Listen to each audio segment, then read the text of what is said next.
Yo, what's going on, everybody? Welcome back. So in today's video, I'm going to be discussing what I believe to be a serious issue, like a very, very major issue that a lot of people are not discussing, at least in the circles that I run in, and also online, some of the forums that I follow. I don't see anyone really discussing it. So we're going to be taking a little bit of time to discuss gas prices. Yeah. So obviously everybody's been talking about gas prices, but what do they have to do with Tesla? What do they have to do with, some of the things that are going on? What are the greater implications? Now, to begin, I want to start with, the obvious fact that, a couple days ago, we reached our highest gas price ever.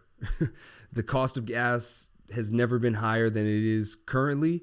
And this is a direct result of not just the war that's taking place out in Europe, out in the Ukraine, but this also has to do with some of the decisions that have been made back home here in America, having to do with shutting down, oil pipelines, reducing the amount of reliance we have on fossil fuels. In general, I think we've been pushing towards having sustainable, energy, sustainable resources for a long time now. This is nothing new, obviously, but it's just gotten to the point where because of COVID, because of, some of the, other implications of, what have taken place in the world as a whole, I think we started to see the acceleration of this. And with that, I think there's a lot of people who are pushing even harder to get rid of, oil. And I think that the fact that it's being reflected in our gas prices and it's hurting, the everyday consumer who's just trying to get to and from work.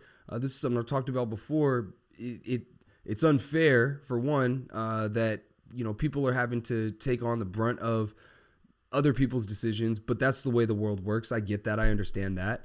But in my view, I think this is kind of like a COVID 2.0, if you will, right? When COVID first popped off, there were a lot of people who had to struggle. They lost their jobs, or if they didn't lose their jobs and they had to work from home, their kids weren't able to go to school and they were then having to babysit their kid while also trying to work.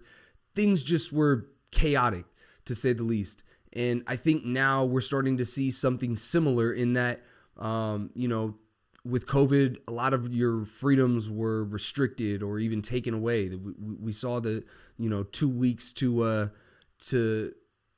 flatten the curve, or whatever the slogan was at the time. We've seen a lot of that here with the oil, right? In terms of restricting of freedoms, people being unable to get to and from work, maybe all entirely or just as efficiently as they once were able to. At the beginning of COVID, we also saw a lot of food shortages, right? There were a lot of, manufacturing that was shut down because of COVID. And with this oil shortage or whatnot, whatever you want to term it as, I think what we're seeing is that there's starting to be, the same thing. Truckers can't get their products to grocery stores, or they're unwilling to pay the prices, or whatever the case may be. And so we'll start to see food shortages again. Again, in my humble opinion, this kind of seems like a COVID 2.0. I'm not sure if what I've laid out quite convinces everyone of that, but if you kind of peel back the layers of it, you may be able to see what I'm saying. But obviously, with gas prices going up, electric vehicles, not just Teslas, but electric vehicles in general become a lot more, attractive, I guess you could say. Obviously the Super Bowl was recently a month or two ago, and there were a lot of ads for EVs coming, right? So again, this is not something that should be taking anybody by surprise. I think that we all knew the EV revolution was coming. I think this is just accelerating that. However, I think, the same with COVID. All right. At the beginning of COVID, I think there was something that we saw that, spoke to what our society is when we get our information through social media. I'm sorry, I'm having trouble. I'm trying to, convey this as simplistically as possible, but we have, a herd mentality, right? And so we saw with toilet paper, that as soon as COVID hit and, they started shutting shit down, there was a toilet paper shortage. And, you may laugh, you may think, well, Willie, you're being silly here. You said this is serious. You're talking about the toilet paper. Well, it's not the product that we're discussing. It's the mentality behind why that product was having a shortage. And now some may point to the idea that there was less manufacturing, increased demand, therefore led to a shortage. Sure. But there was a shortage of toilet paper. There wasn't a shortage of, I don't know. There was a shortage of a lot of things. There wasn't a shortage of paper towels, let's say, right? It's just to say that if a particular thing is being pointed out as, hey, that's in short supply. It's a hot commodity. Better get it while it lasts. Everybody rushes there, right? It's the first mover mentality, which can be good and also can be bad. And so I think that, there's a chance that,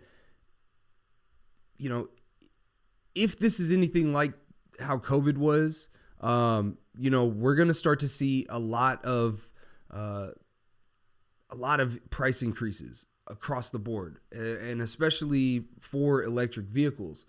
Recently, Tesla just, kind of upped the price on their Model 3s and their Model Ys, as the nickel prices start to surge, and people are like, yo, I got a bunch of nickels chilling in a water container back in the closet.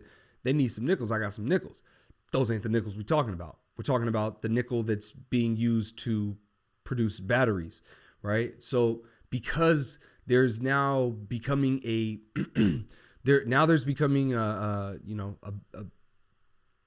shortage of nickel, we're seeing a shortage of batteries as well, right? And this isn't news at all. This was already alluded to over a year ago.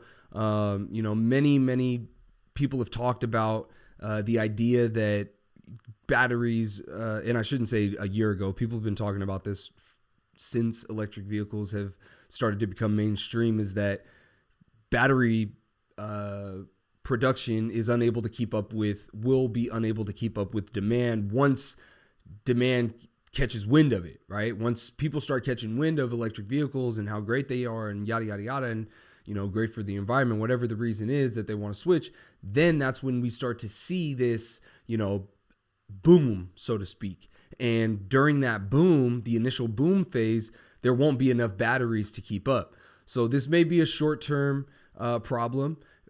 It could be a mid-term problem. It could even be a long-term problem. We don't know yet, right? What we do know is that it's coming. And because there's such a, there's such a strong emphasis to transition to EVs right now, I think that's where this is going to become a serious factor. And so I relate toilet paper and EVs because, this is the hot commodity that I referred to earlier, the one that the news keeps talking about, that everybody around town says, hey, you heard about the gas prices going up. This looks like a great time to buy an EV, right? Everybody starts to really buy into this idea, and now everybody starts to go and buy EVs. So again, I don't think that this is anything new, but it is something that people are not paying as close of attention to as I think that they should. One thing that I think with the electric vehicle transition is that also speaks to the internal combustion engine, transition away from that, right? The decline of that. And so we're at an awkward period where if it's not, handled delicately enough, there could actually be what I would assume to be not assume, but what I have come to the conclusion of is a vehicle market collapse, right? A new vehicle market collapse. And so you may say, Willie, what the hell are you talking about? Well, as we know, this is just a teaser of what's to come, right? The EVs, the gas prices going up. This is a teaser of what's to come, because many regulations around the world, here even in the United States, have made it to where purchasing a new internal combustion engine past, 2035, 2030, whatever it is, will be restricted. You won't be able to do that, right? And so if those hold true through that point, then what you see is, okay, well, if we cannot purchase internal combustion engines before that point, that means we need to have already begun and be in the middle, if not towards the conclusion of the transition to electric vehicles, right?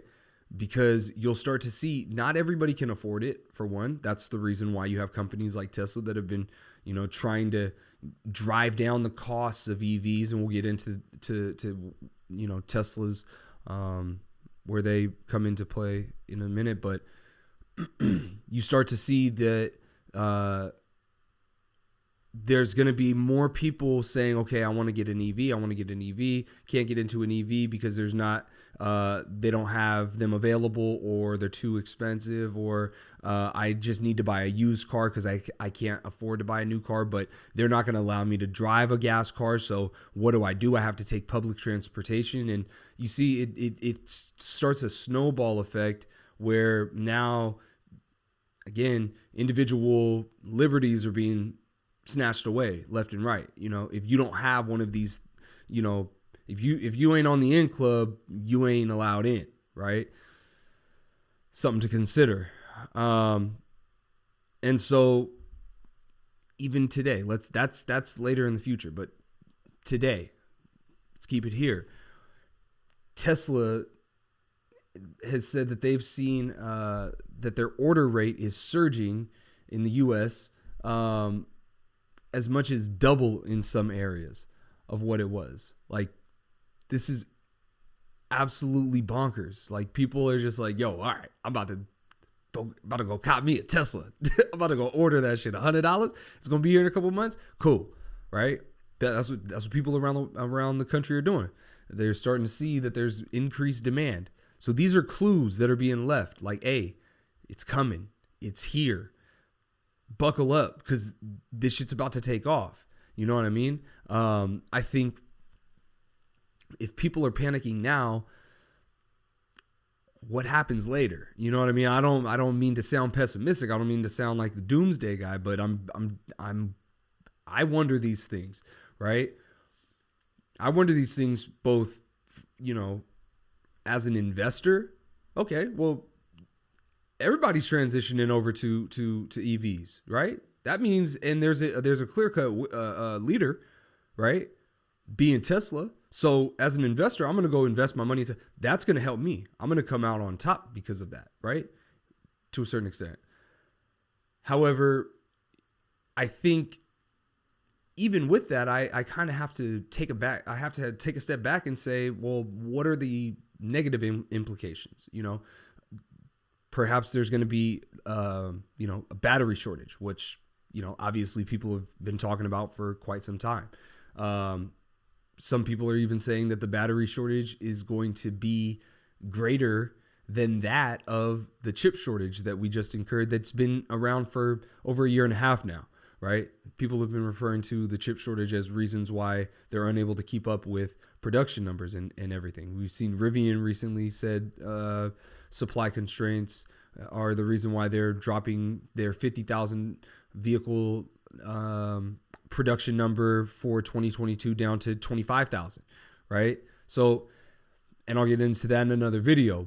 But the point is that this battery shortage that's coming is real, right? It's not just going to affect the auto industry, right? We've seen, if you're a follower of tech, Apple just, or a year ago, they released their M1 chips, right? They just had their event recently of their M1 Ultra and M1 Max chips being in the Mac Studio. I think what's happening is they understand, like, yo, we create our own silicon, right? We can one, vertically integrate better, which means we put out a better product, but two, we also make the thing more efficient, because what? You have a battery shortage coming. There's likely that you're not going to be able to secure, or maybe you're able to secure what you could secure prior, but it's going to be more expensive. Therefore, you want to try to reduce the need for battery, conserve the amount of battery capacity you put into a particular device, right? Perhaps. But I think that the battery thing for EV, the battery shortage for EVs has far greater implications, I think, right? I think cars are pivotal to the way that we get around. And if we don't have a means of getting around, or it's too expensive, how do we do that? We don't, right? We stay home, or we stay cooped up, or we stay in our immediate area. There's no exploration, right? And that's a prime factor of human nature, is exploration. So yeah, I think these things need to be kept in consideration. However, to get back to it, with the battery shortage, obviously more demand, less supply, but there is some supply. And I'm curious to know where you, the viewer, thinks that this supply comes from, right? Because I can tell you that it's not typically from America. The fact that Tesla's the EV leader in America, and there are legacy automotive companies here. The EV game is out in China right now, right? The EV game is out in China. China is absolutely dominating the EV game. I want to put a number to. I don't want to really put a number to, but I believe it's 75% of the global EV market is coming through China, right? Whether that's battery production, whether that's just in terms of consumers, right? Customers that are out there, China is absolutely dominating it. And here's the problem. If we're transitioning away from oil, right? The move is to transition away from oil. And we're moving to, we're moving from oil. There's now there's a new leader. The leader is the battery leader, which is China, right? So why is this relevant? Why is it important? And I'm kind of, all over the place here, but I promise it's going to make sense. Russia, right, invaded Ukraine, and a big, a major aspect of Russia's ability to fund this invasion supposedly is through their energy, right? They produce a lot of oil. They supply a lot of the European countries. I believe it's 40%. Or something along those lines. Russia's like dominating in that particular thing, right? And now we see, what is Europe supposed to just completely stop purchasing oil from Russia, right? If they have 40%, if they provide 40% of the oil, and you just say, okay, almost half of it, we're just going to say, what does that do to the price of gas? Makes it impossible to purchase. Damn near, right? You got to be super rich, or you got to be extremely desperate to get where you got to go, right? Or else it just doesn't make sense. My brother-in-law, he's spending a lot of money on gas, right? And it's to the point, not in his case specifically, but for some people, where they have to start weighing the pros and cons. Do I pay these prices to go to work, or do I just not go to work? We just went through COVID where there was a mass transition over to work from home. And then there was everybody else. The people who couldn't work from home had no job, or they became dependent on, say, government help, assistance, right? So doesn't this add to that? Doesn't this make it to the point where now if I make $3,000 a month, let's say, right? I make $3,000 a month. My rent costs $1,000, my food costs $1,000, and then the rest is for, gas, it's for everything else, all the rest of my bills. Let's just hypothetical, right? If that gas costs $1,000, or let's say that the gas costs $1,500 now, right? You're X'd out. You might as well not even go to work. You going in debt to go to work, right? I mean, obviously the numbers I'm playing with, you get the example, you get the point of what I'm trying to say is like people are about to be like literally strangled financially because of this. And in Russia, I mean, in Europe, the people who don't agree with what Russia's doing now have to support it indirectly, right? Think about it. These things matter. So you say, okay, I don't want to fund Russia. I want to buy an EV. Okay, well then you got to buy your EV from China. But the 40% that Russia provides in terms of the oil, the 40% they provide to the rest of Europe ain't shit to what, in terms of batteries, that China provides the rest of the world. 80% of the battery production comes from China. Who's dependent on who? You know what I'm saying? These are things that people are not thinking about, not even considering. They going to work, they like, yo, they smoking a blunt, they talking about, yo, the fuck's going on? Why gas price so high? Hey, what the fuck? I woke up this morning, gas price through the roof. Okay, shit, fuck it, it's good. Look, I was looking for a new car anyway. I'm finna go buy an EV.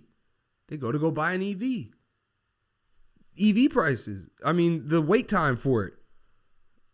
Oh shit, I can't wait 3 or 4 months for this. Okay, I gotta go do what? What do you do? Used car prices through the roof. What do you do? This is a threat to national security. Quite literally. We've now become dependent on China. As though we haven't been already, but for our energy. I mean, we haven't fully transitioned to EVs yet. This is the positive, right? We still do rely on oil. I'm not a huge environmentalist, right?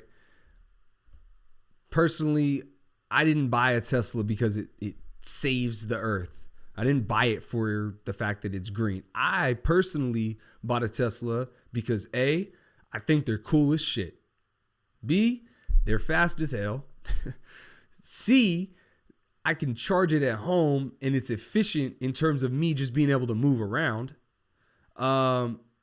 So those are the main factors why saving the environment was not me personally. Is that an added bonus? Sure. Am I happy to do it? Sure. Do I go and throw trash on the ground? Of course not. You know what I mean? If I see a piece of trash on the ground, am I going to pick it up? Maybe if I'm feeling good that day. Shit, I don't know. Maybe I'm not feeling good. Maybe I'm like, fuck it. That's somebody else's trash, right? Point being, I'm not an environmentalist. I don't see a problem with short-term us increasing our oil usage or our oil production if it means that, we or others are not dependent on, something that's against our, something against our beliefs. In this case, Russia invading the Ukraine.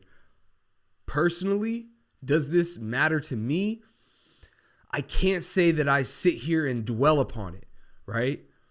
That's just being real. I can't say that I sit here and do it. I actually didn't want to even get into or discuss the whole Russia-Ukraine thing. I didn't even want to read into it, right? Just because there's so much other stuff that people think about. To be pressured into thinking about everything or feeling bad, feeling some type of way about everything, I just don't think it's good for any individual's, mental well-being, personally speaking.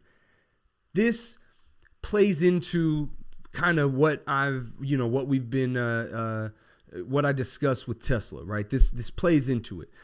Same thing with COVID. I didn't really want to get into that. There were aspects of it that affected my life, and therefore I felt kind of like compelled to share. But my point is like, I'm not really big into getting into other people's business. I don't think anybody should get into my business. Let me do my thing, as long as I'm not hurting or infringing upon anybody else's, freedoms or rights. They shouldn't do that to me. That's my belief. And I think that our society, America, we've taken for granted what we have. I talk to so many people and I try to talk about things and they laugh, they joke. It's like, these things are serious. People are really dying. People are really, they're affected by the fact that there's a stronger, entity out there able to gobble them up or take from them what's nearest and dearest, right? Like, that's not, to me, that's not cool. That's not okay. So that's why I brought it up in this video. It has, there's a reason behind it. I'm not just trying to get into politics. There's a reason behind it. But to kind of wrap it up, what happens next, I guess, is the question.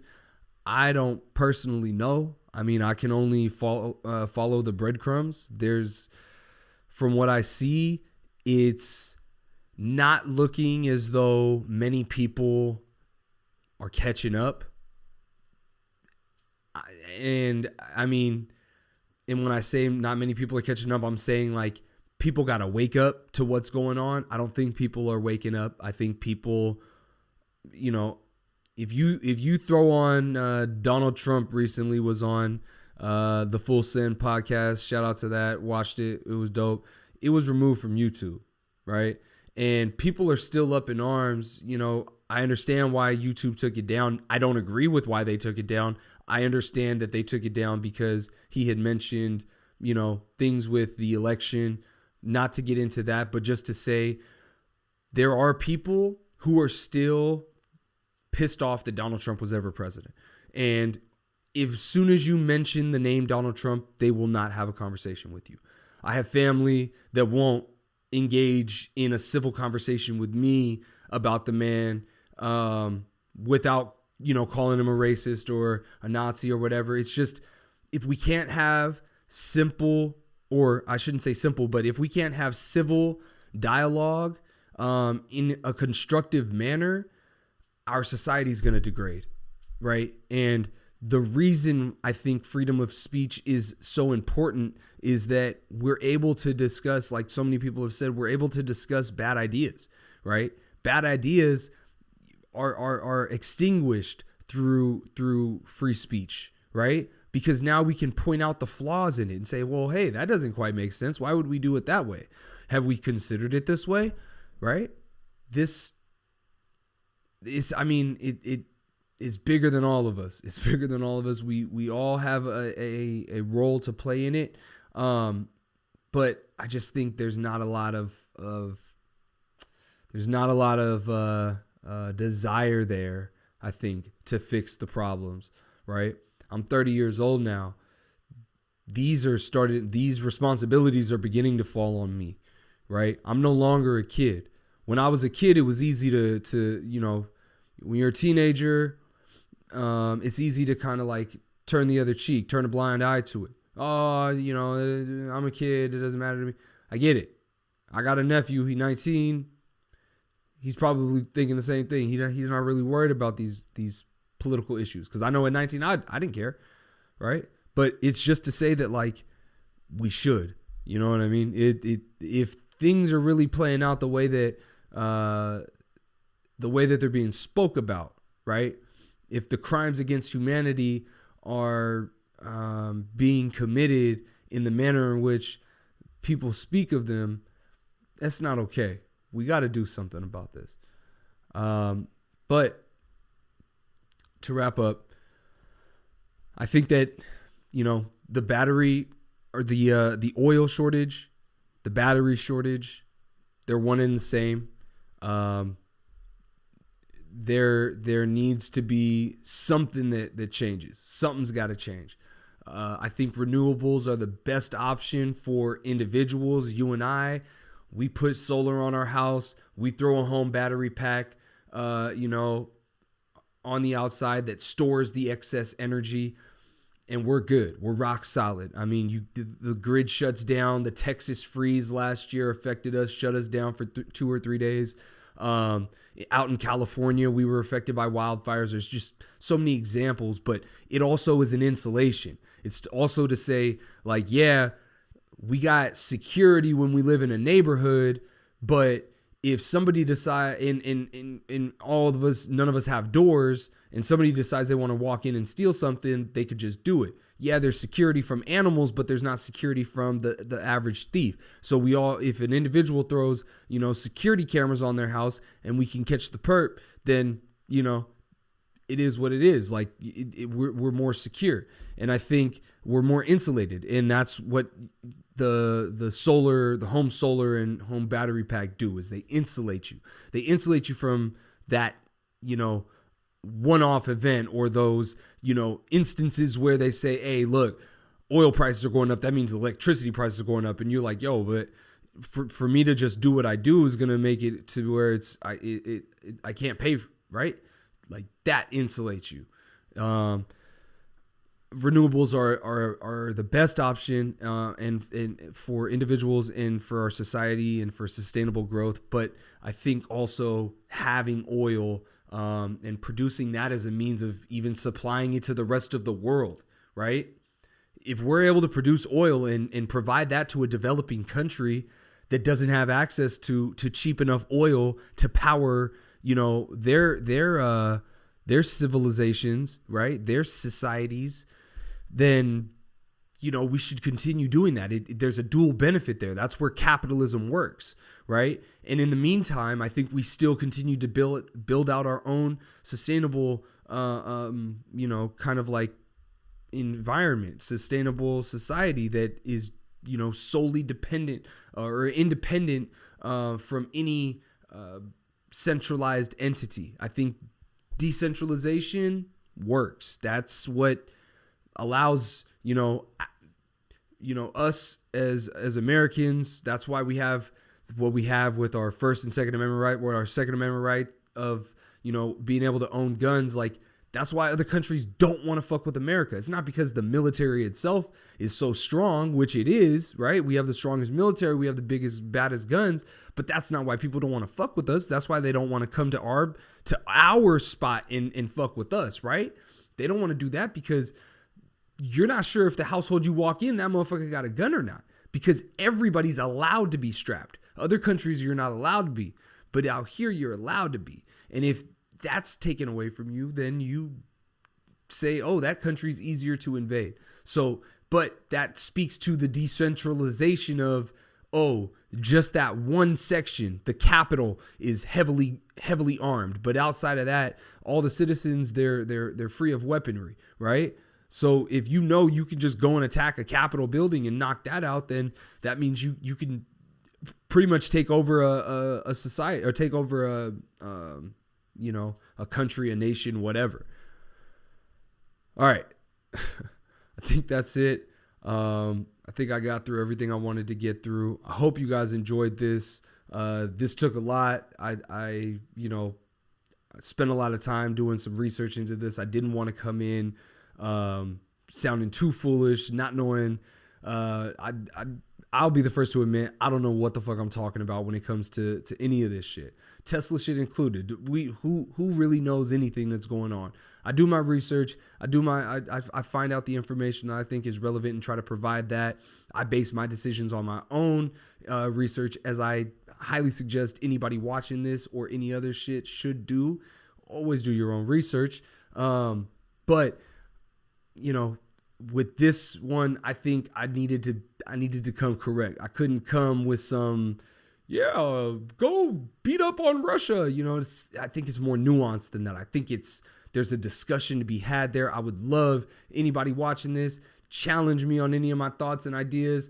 I welcome it. I again don't know everything. I'll be the first to admit it, but I'm willing to learn and continue to learn. Lifelong learner, try to be, and I encourage everybody else out there to do the same. I'm done talking this time. Catch you guys on the next one. Willie G, this is Charged Up. Peace.